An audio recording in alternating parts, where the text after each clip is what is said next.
और वाक नंबर 13 में फरमा रहे हैं कि मरा इतबारे बरी कसम नेसत कैजिद गुवासतु सजदा केसत।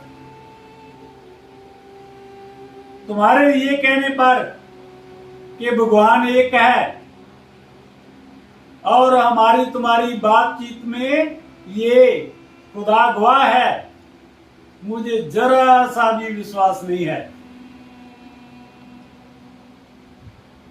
ऐ औरंगजेब, मुझे जरा सा भी विश्वास नहीं है। ना कतरा मरा आयत बारे भरोसत, ना बख्शी वा दीवा हम इजब गोश्त। ये वाक नंबर 14 में साहब इकमाल साहब श्री गुरु गोविंद सिंह जी महाराज फरमा रहे हैं कि मुझे तेरी इस कसम पर रति भर भी यकीन नहीं है, विश्वास नहीं है। तेरे कृंदे दीवानात जो तेरा पैगाम लेकर मेरे पास आए हैं, ये सब के सब झूठ बोलने वाले हैं, ये सब के सब झूठ बोलने वाले थे। तो वाक नंबर 15 में फरमा रहे हैं कि कसे कौल कुनद एतबार हमारो जाकर सवद मर्द खवार। ऐ औरंगजेब, कुरान की तुम्हारी खाई हुई कसम पर भरोसा करने वाला भी आखिर एक दिन मौत के बस में पड़ जाएगा, लज्जित हो जाएगा और खुआर होगा।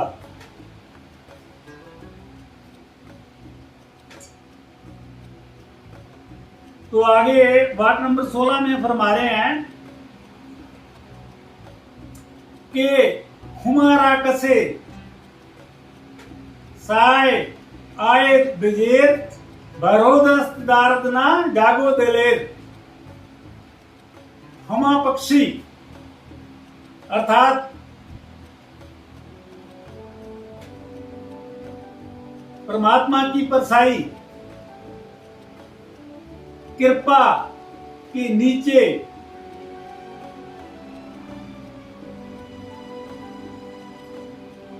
आकर चलने वाला तो महान है, लेकिन तेरे सैनिक उसका कुछ भी नहीं बिगाड़ सकते, जिस पर इस खुदा परमात्मा की छत्र छाया है।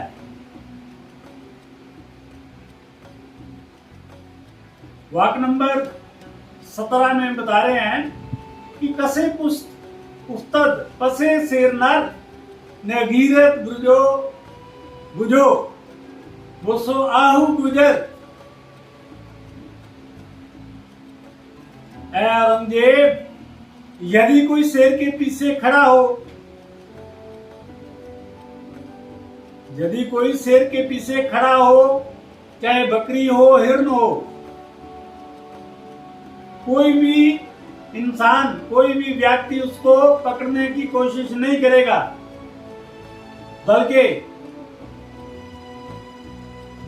बल्कि वो वहां से गुजरना भी पसंद नहीं करेगा। तू क्या सोचता है?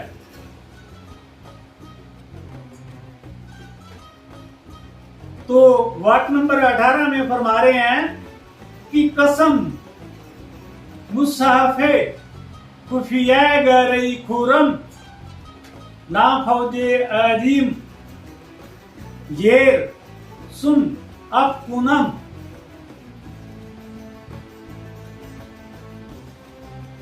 औरंगजेब, यदि तुम्हारी कुरान की कसम जैसा धोखा इस धोखे में मैं भी फंस जाऊं, मैं भी मान लूं, तो मैं अपनी फौज को लंगड़ा करवाकर अर्थात सारी की सारी मरवाकर बैठ जाऊंगा।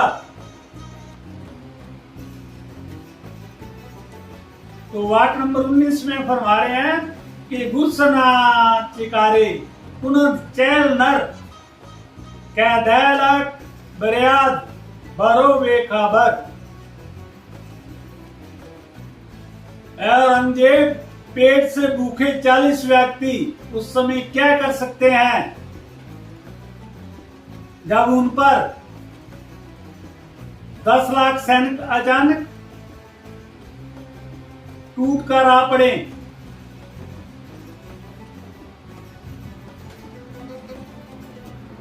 तो वाक्य नंबर 20 में फरमा रहे हैं कि पैमा सिकन बेदरंग आमधन मियो टेक तीरो तूफंग आमधन।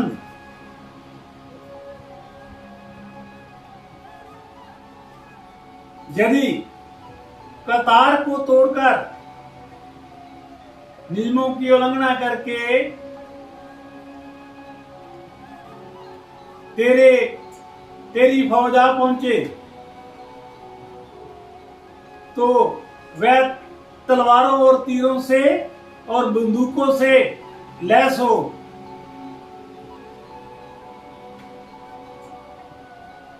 तो 21 में फरमा रहे हैं कि वालाचारगी दरमियो आमदम बा तदबीर तीरो तूफंग आमदम। तब औरंगजेब तब मजबूरी में मैं भी युद्ध में आया और तीनों बंदूकों से लैस होकर मैं भी वहां आ पहुंचा।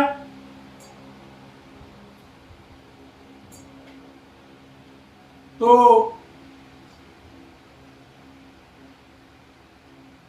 आगे फरमा रहे हैं कि चूकाराज हम हीलते दर गुजसत हालारस्तु बुर्दन व शमशेर दस्त। जब किसी कार्य के लिए सभी उपाय समाप्त हो जाएं तो तलवार सहित हाथ उठाना एक धर्म का काम है, धर्म का सम्मान है।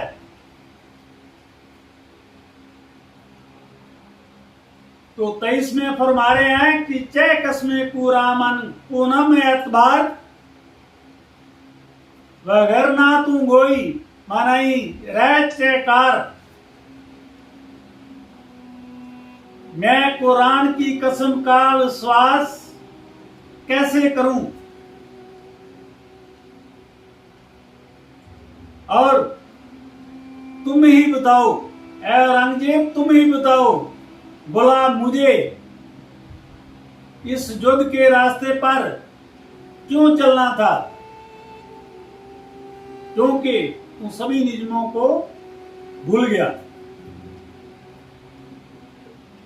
तो आगे से फरमा रहे हैं कि नादानम कई मर्द रूबा पेच घर हर गिज रहना यारद बेहिच। मैं नहीं जानता था कि ये पुरुष औरंगजेब लूमड़ी की तरह मक्कार है, अन्यथा मैं किसी भी तरह इसकी कसम को मानने के रास्ते पर ना आता। तो वाक्य नंबर 25 में फरमा रहे हैं कि हर आकस कै कौले पूरा आए 10 न जो बस्तानो कुस्तानी वाए 10 कुस्तानी बाए 10। तो वाक्य नंबर 25 में शायद फरमा रहे हैं कि हर एक उस व्यक्ति को जो कुरान की कसम पर है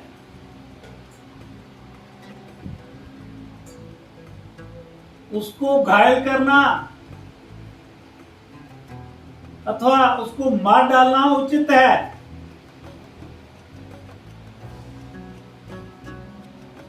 छब्बीस में फरमा रहे हैं कि भरंगे मगस श्या को सामधंध एक बारगी दर खरो सामधन।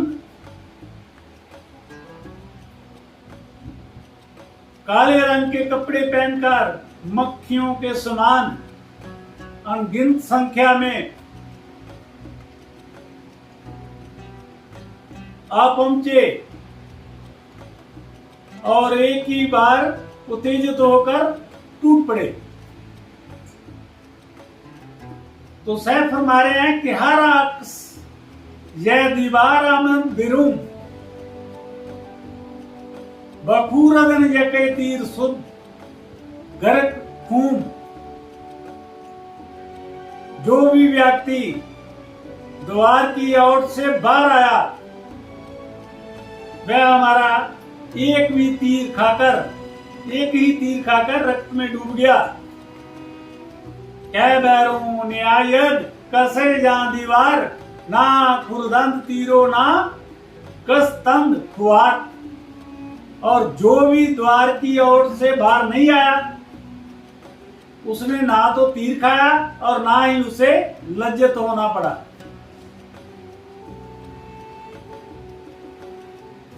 तो 29 में फरमा रहे हैं कि चूदीदम कैनार दियामंद बाजंग चसीदा के तीर मन बेद रंग।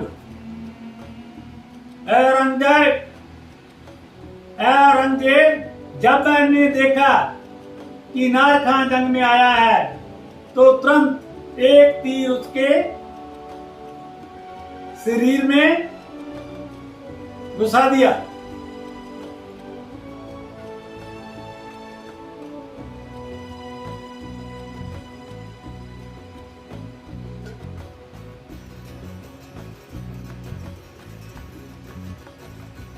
तो 30 में फरमा रहे हैं कि हम आखर गुरेजत बजाए मसाफ बसे खाना खूर दंद बेरूम गजाफ।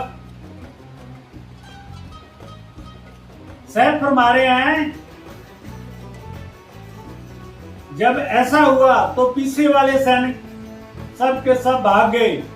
जो पठान युद्ध स्थल से बाहर थे वो युद्ध स्थल में आए ही नहीं। तो 31 में वाक्य नंबर 31 में फरमा रहे हैं कि यफगुन दिगर बियामत बजंग तू सैले रवा हम तू तीरो तो भंग।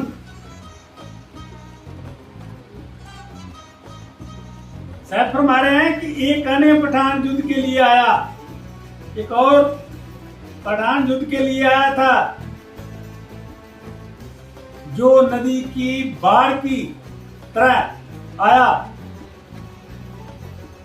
अथवा तीर या बंदूक की गोली की तरह आया। लेकिन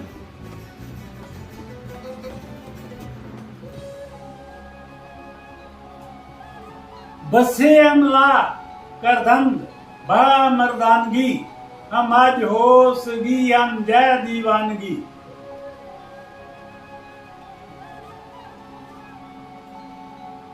तो बहुत से आक्रमण उसने बहादुरी के साथ किए। कुछ आक्रमण बुद्धिमानी से भी किए और कुछ आक्रमण उसने पागलपन से भी किए। तो 33 में फरमा रहे हैं कि बसे अमला कर दो बसे जखम खुरद दू का सरा संखा पुस्त हम जान सुपुरद।